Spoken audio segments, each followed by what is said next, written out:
geedkan waa geedka Soomaalidu ay u taqaan dacarta, waxa kale oo afka qalaad loo yaqaan aloe vera. Waxa uu ka baxaa inta badan dhulka oomanaha, siba dhulka Soomaalidu degto. Haddase waxaa laga beeraa geedkan dunida inteeda badan, waxaana ku tartama shirkadaha ugu waaweyn dunida ee daawooyinka sameeya. 5,000 sano ka hor faraacoontii hore ayaa waxa ay ku dabiibi jireen dadkooda jiran. Giriigiyaankii hore iyo Mexicankii horena waxa ay ka qoreen wax badan waxtarka geedkan. Hadda dareeraha ku jira geedka dacarta waa la warshadeeyaa, waxaana laga sameeyaa waxyaabo fara badan oo munaafacaad u leh caafimaadka dadka. Waxaana laga sameeyaa cabitaano, daawooyin, kareemooyinka cosmetiga ee jirka iyo timahaba la marsado. Waxaa la sheegaa inta badan geedka dacarta inuu daawo ka yahay in ka badan 1,000 cudur oo dunidan korkeeda ka jira. Waxaana lagu dabiibi karaa cudurrada inta badan dadka Soomaalidu ay la ildaran yihiin ee geyiga Soomaalida ku badan.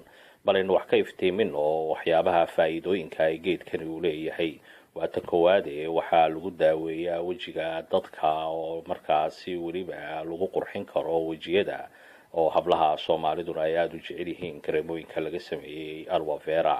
waxaa kale oo lagu dabiibaa cudurrada jirka gala iyo weliba nabarrada qofka ka soo baxa. waxaa kale oo lagu daaweyn karaa cudurka gastriga ama calool-ololka oo qofka dacarta isticmaala inta badan uu iska waayayo cudurka muddo kooban hadduu isticmaalo geedka dacarta. waxaa kale oo lagu dabiibaa geedka dacarta cudurrada sida dhiigkarka, cholesterolka iyo subaga oo isagu xidha xididada jirka bini'aadanka. waxa kale oo la sheegayaa in geedkan lagu dabiibi karo cudurka macaanka oo qofka geedka dacarta isagu caadaystaa uu markaasi baabi'in karo macaankii jirkiisa ku jiray. waxaa kale oo la sheegaa in lagu dabiibo ama la marin karo madaxa qofka bidaartu ay halakaysay oo ay timaha ka daadisay, waxayna soo celisaa timihii qofku uu lahaa muddo kooban marka uu ku duubo madaxiisa. waxaa kale oo la sheegayaa in geedkan dacarta uu markaasi daawo ka yahay cudurrada wadna xanuunka oo dadka qaar isagu markaasi baabi'iya, iyadoo la sheegayo weliba in lagula dagaalami karo xaydha caloosha ama markaasi jirka bini'aadanka oo qofku markaasi uu isticmaalo uu xaydha ku goyn karo. waana wax fudud oo laga heli karo dhulkeena dadka Soomaalidu ay degaan.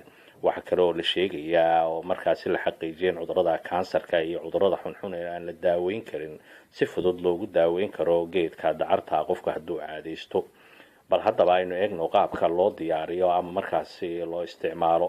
waxaad ka fiiqaysaa karaha sare ee cagaaran geedka, waxaadna ka soo saaraysaa dareeraha isagu cad ee ku jira geedkan. dabadeedna waad shiidaysaa oo mashiinka lagu shiido ayaad ku shiidanaysaa. waxaana si fudud dabadeed aad markaasi ugu shubaysaa geed yar oo aad markaasi ku shubato oo baaquliya. dabadeedna waxa aad gashanaysaa talaajada oo waad ku kaydsanaysaa si aad ugu isticmaasho. isticmaal maalin walba walaal oo markaasi naftaada ku daawee.